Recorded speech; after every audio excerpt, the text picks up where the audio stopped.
ね、本物の動き、本物の動き、ね、本物の動きと同じようにやる本当言葉で言うとアンティシペーションっていうのがあるんですよ、はい、アンティシペーションという動きがあって、例えばそしてホイッといくのか、これがホイッと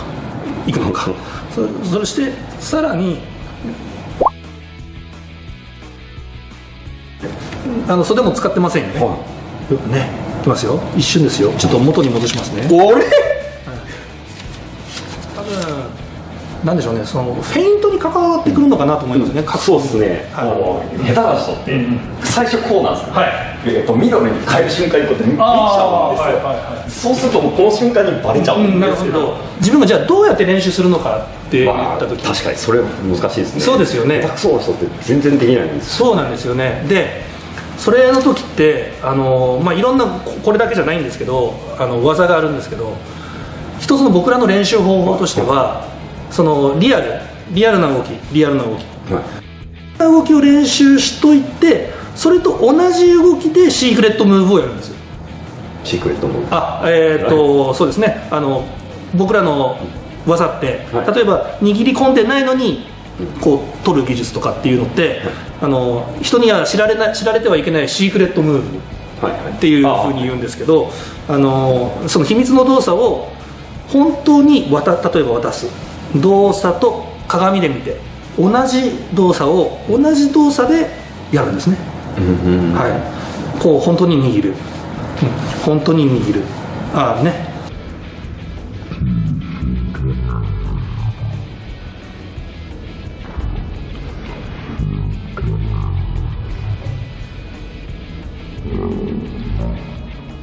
本当に見ると自分がもうどっちをやってるのかわからないっていうふうに同じ、ね、本物の動き、本物の動き、ね、本物の動きと同じようにやる本当に一緒ですね、はい、同じようにやるんですね、はいはい、どこに答えがあるかといったら自分の動きの中に答えがあるんですよ、だからそこもなんかスポーツとかでもそういうのがあるのかなと思うんですけど、どういう風な動きが一番騙せるのかなって考えるんじゃなくって、自分の中にヒントがある、隠れてるのはそこを探す作業をやるんですね、僕らは。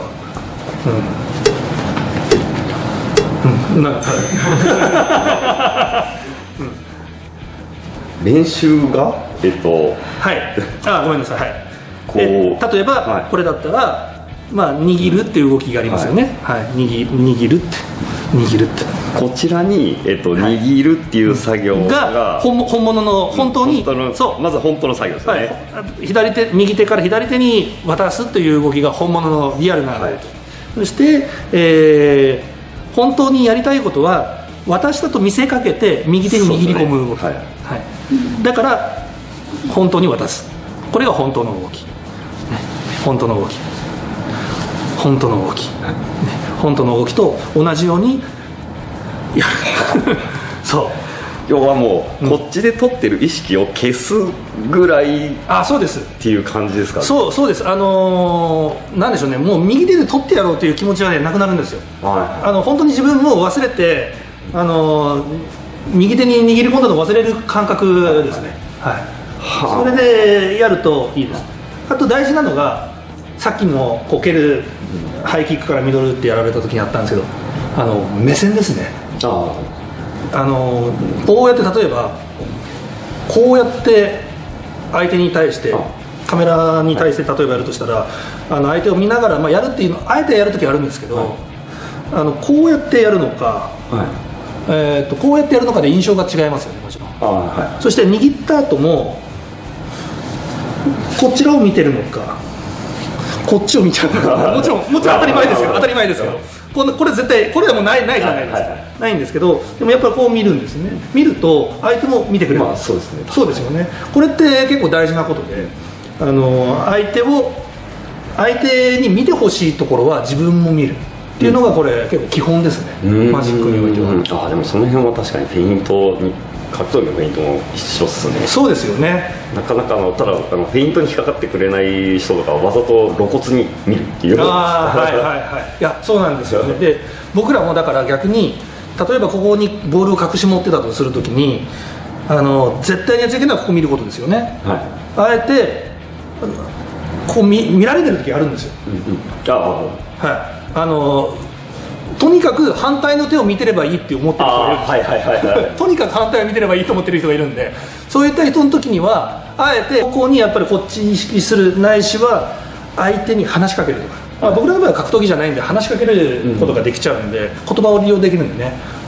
そっちを利用しちゃうんですけど、もうそこはもう例えばこう持った後、もちろんなんか別のムーブでトランスファーっていって持ち帰ることとかもできるんで、いろんな処理の仕方はあるんですけども、それはちょっと置いといて、そういうことを意識して相手の出方にどれだけ合わせられるかっていうのが結構大事だったりしますね。で、なんかこれ例えばマジックの話ばっかりになっちゃうんですけど、言葉で言うとアンティシペーションっていうのがあるんですよ、アンティシペーションという動きがあって、例えばこれアニメーションとかで使われてる言葉なんですけど、アニメでその何枚かでそのセル画を何枚か用意してジャンプするっていうこの動きが、例えばこのまっすぐ立ってる状態からこう飛んでくる絵があるとしますよりは、一回こう膝を曲げて屈伸してジャンプするっていう動きを入れる方が躍動感があってより相手に伝わるんだよっていう、ざっくり言うとそんな話なんですけど、でアンティシペーションこれあるんですけど、これも例えばボールを投げ渡す時にこの状態からこうやって投げ渡すのか、ちょっとテイクバックが入るのか、テイクバックが入ってホイッと投げてホイッと、これがホイッといくのかそしてさらに言ったらこっちのテイクバックと持った時に受け取る側のこうクッションですね、これが入るのかでちょっと変わってきますよね。そのディフォルメなんですよね、マジックの動きって。だからこう来てホイッホイッホイッないっていう風により伝わりやすくなるっていうのはありますね。その本当に入ったと思う、これでもう本当に入ってるなと思うんですねないんですけど、横から見てボールが見えてるのに、本当に入ったように見えるんですよ。そうなんですよ。ボールがここに見えてるのに、そうなんですよ。横から見えると見えてるのにもう本当に入ってるように見えるなと思います。そうなんですよ。で持ってるのここ見えますよね、この角度だったら。この角度だと見えてるのに入ってるように見える。ここにあるの見えてるんですよね。面白いです。そうなんですよ。それは何なのか言うたらこのアンティシペーションの部分なんですよ。面白い。で多分これが、格闘技を見てて思うのは、多分フェイクとか高度なレベルになってきた時にパンチを出す時にそのムービングがあるかないかっていう、そのテイクバックをあえてそこのテイクバックに相手が反応するかしないかっていうのを多分レベル分けをされるんじゃないですか。そうですね、正直、レベルが低いと通じない技っていうか、フェイントってめちゃくちゃあって、ありますよね。逆にある程度のレベルになってくると本当に、フレームの重心度をちょこっとするだけで十分なんで、そのぐらいのフェイントの掛け合いになってくるとめっちゃ楽しいんですけどそうでしょうねそれはね、マジックではそこまではあんまないですけど、なんか言ってることは分かりますねマジックだとあれじゃないですか、子供相手にやるときちょっと違いません？サトルティ効かないみたいな。そうだな、なるほどね。水脚と集中心。そうそっか、それがあるか、マジックで言うと。そっか、そうですね、あるわそうですね、今おっしゃったやつでマジックであるとすると、そのサトルティっていうんですけど、例えば何も持ってないよとかっていうのを持ってませんよって見せるんじゃなくって、何気なくこうジェスチャーで手をこうかざして持ってませんよっていうのを暗に伝えるのを僕らの世界でサトルティって言ってるんですよ。で本当は持ってたりするんですけど持ってないっていうのを見せるために何気なく見せたりとか、消えた例えばこれをなんか映したとしますよね。で今みんながこっち怪しんでるんでしょって言った時にあえていや持ってませんよって見せるんじゃなくって、それなんか物を取りに行くときに何気なく見せたりっていうアクションがあるんです、これをサトルティっていうんですけど、それを細かに入れるんですよ、戦略として。戦略として入れてるにもかかわらず、相手がぼーっとしてよく見てないとそうすると通用しないんですよ。でもちゃんと見てくれてる人だったらば通用してちゃんと不思議に思ってもらえるっていうのがなんか同じ今のその攻防の中でのね、初心者相手だと通用するしないとか似てるんですかね。それは思いましたね。そうペイントとかでも、そもそも目線に気づけないレベルだと、である程度の一定のレベル以上を超えてくると普通に目線を動かしただけだと、引っかからないとかがあるんで、やっぱそういうことやってらっしゃるんですね。そうですね。やっぱそうなんだな。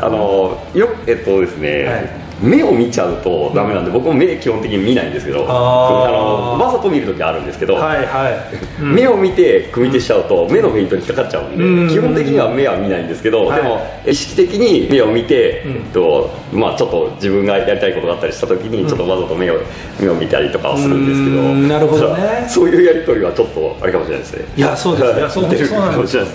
僕らもそのマジックをやりながら観客何人もいるんですよ、クローズアップマジックだと特にもう手前の人たちの視線を全部見てますね。視線がどこ見てるのかっていうのをもう確認しながらマジックやってます。そうですよね。明らかにずーっとこっちばっか見てる人いるんですよやりたいことがやれないというよりは、もう仕方なく進めるしかないっていう感じではあるんですけどね。せっかくいいものを見せてるのにみたいな。いいもの、自分でいいものっていうのもあれなんですけど、でもそうなんですよ。本当にせっかく楽しんでもらえるのになっていうのは、それが見せられない時には残念な感じがあるんですけど、でもそこは本当に思いますね。でミスディレクションじゃなくてそのキャナライゼーションが一つで相手がもともと持ってるものと、そして、こちらが植え付けたもので利用していくっていうのがより大切っていう点が重要なポイントかなとは思います。なんとなくやってるわけじゃないっていうことですね。そうですね。基本計算してで、マジックの場合はその格闘技とか武術と違ってそのジャズ的にやることは、時々はあるんですけど少ないので、基本プランを練るんですね。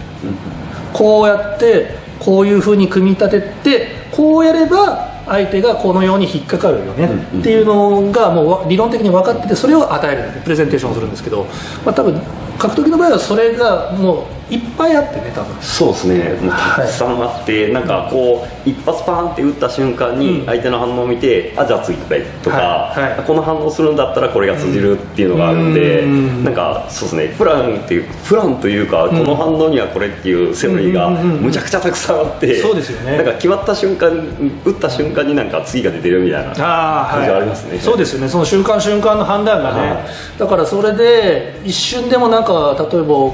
遅らせるっていう意味では、そのミスディレクションとかっていうのがちょっと似たようなというかヒントになるのかな。じゃあちょっとそのミスディレクションみたいなのやってみましょうか。じゃあ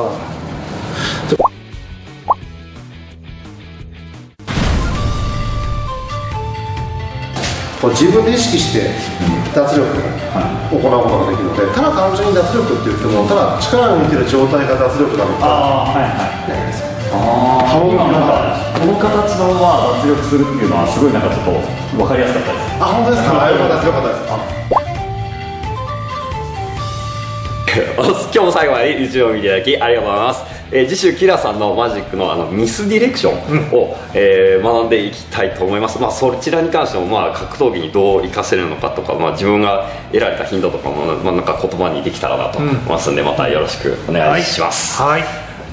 この後は概要欄にあるキラさんの超絶技巧チャンネルをクリックして、ぜひ今回のコラボ動画を見ていただきたいのですが、キラさんのチャンネルでは超絶マジックはもちろん、街中で呼び止めた、素人の方にそれを披露したり、テレビ番組での裏話など面白い動画もたくさんありますので、ぜひそちらもご覧ください。日頃僕のチャンネルは誰でもすぐに再現可能な技術解説など、見れば 100% 強くなる動画を毎週金曜18時に投稿していますので、最新の理論や技術を見逃したくない方はいいねボタンとチャンネル登録して、極真空手世界王者コウケツの YouTube 道場で一緒に強くなりましょう。おっすありがとうございました。りがとうございます。